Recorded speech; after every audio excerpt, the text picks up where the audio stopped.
So it's driver launch time and it's from Titleist. And this video we're going to take a look at their new range of the TSR drivers. So we've got the TSR2, TSR3 and TSR4. We're going to hit all three of those models in this video and we're going to see how they perform.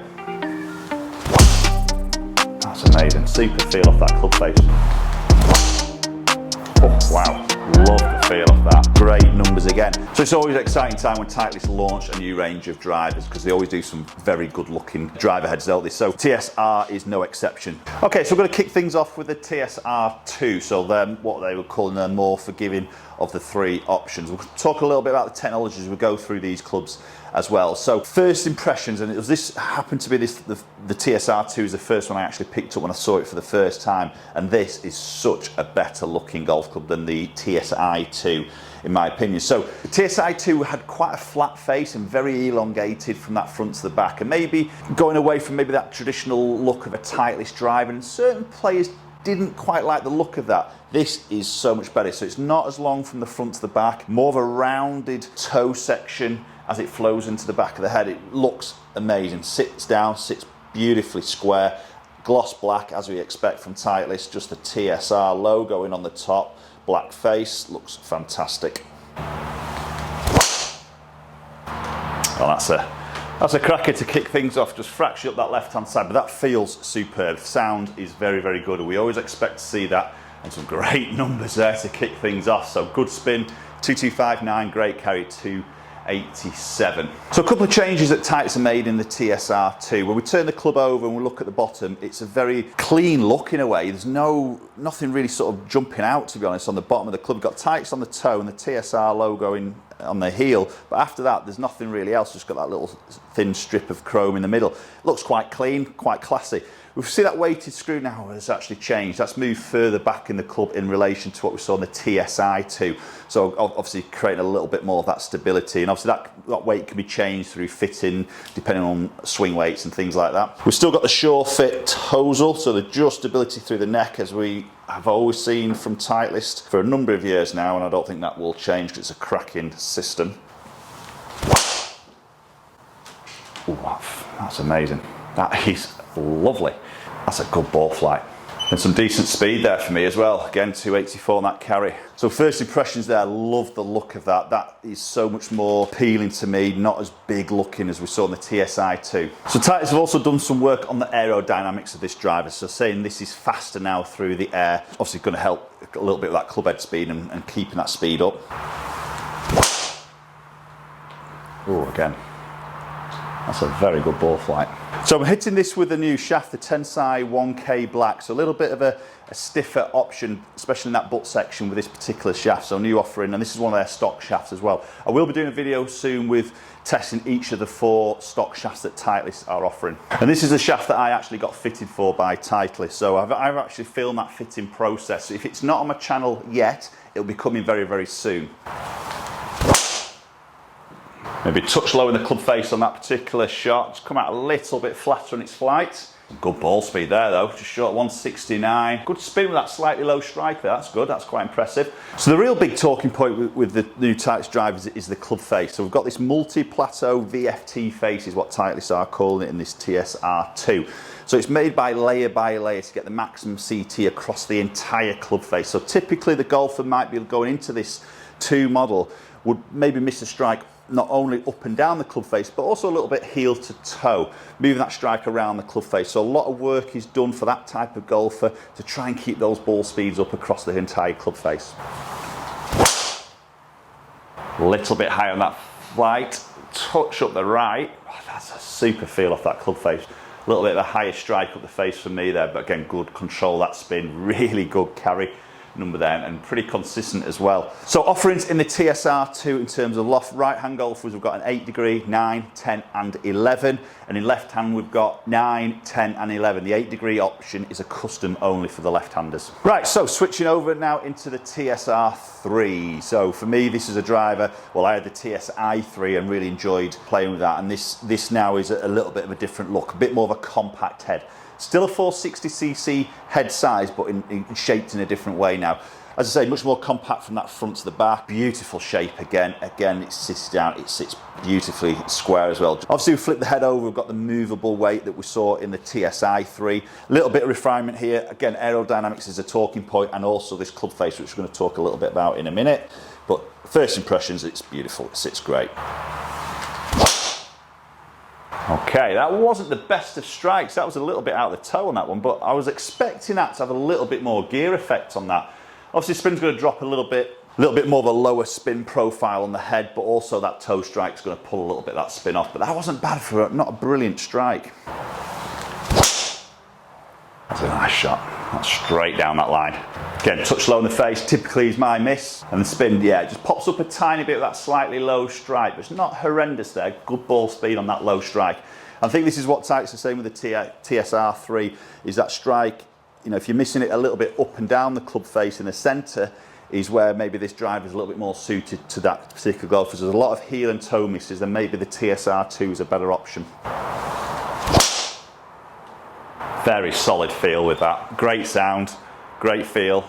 That's a little bit of ball flight there. Again, a little bit on that toe side for me, but didn't do a lot of gear in there. Super numbers. So pretty good speed there, even on those slight miss hits. But the face on the TSR3 is a little bit different to the TSR2. So we've got what we call a speed ring variable face thickness. So a little bit more concentrated in a single spot for this. So typically, again, for those slightly better ball strikers, or more, should I say, more consistent ball strikers in the centre of the club face, just to really sort of maximise that ball speed. Having said that, I've just hit a couple of bit toey ones with that, and the ball speed hasn't dropped at all really there, is it? 167, that's good.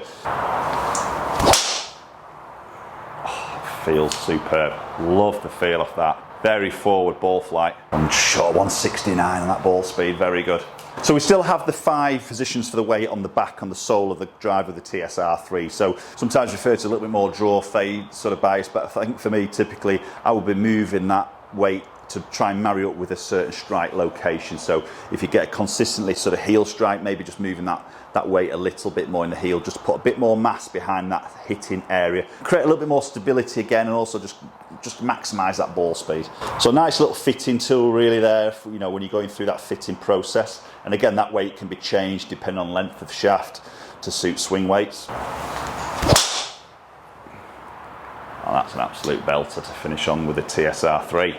So lofts available in the TSR3 models. So we've got an 8, a 9 and a 10, but we've also this year got an 11-degree option in the 3, which we've never had before, but that is a custom only option. For left-handers, it's 9-degree, but again, the 8, the 10 and 11-degree available as a custom option. Okay, and finally moving into the TSR4 now.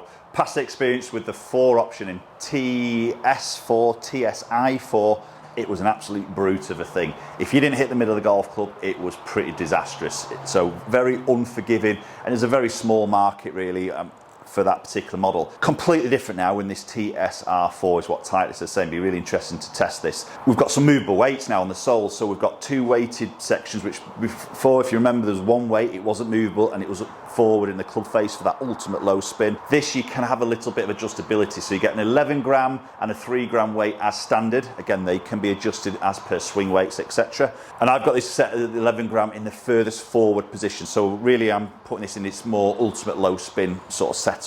Again, it's a fantastic looking golf club shape wise behind that golf ball. Very much more compact now, so this is a 430cc, so if you're a player who likes that real sort of small look, this is definitely worth an option of having a look at.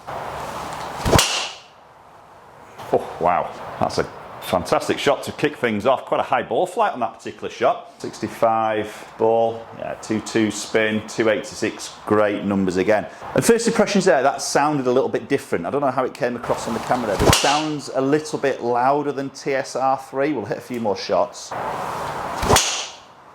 Wowzers, that's beautiful. Definitely a louder sound with the sound of that off the 4 against the 3 and the 2. But the ball flight wise was really good. So as I mentioned, this is in its lowest spin, but that's not ridiculously low. Granted, that was a slight low strike, so we'll probably see that spin go up a tiny bit. maybe more central strike, possibly getting that maybe 2000, sub 2000 there, which is obviously a little bit more low spin, but I quite like the fact you can switch that around.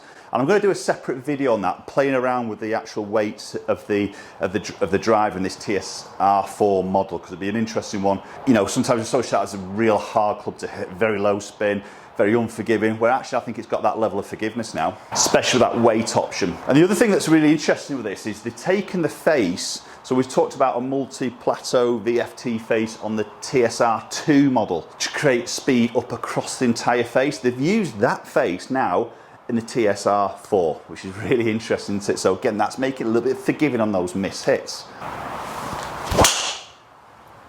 And that's testing it, because that's off the toe.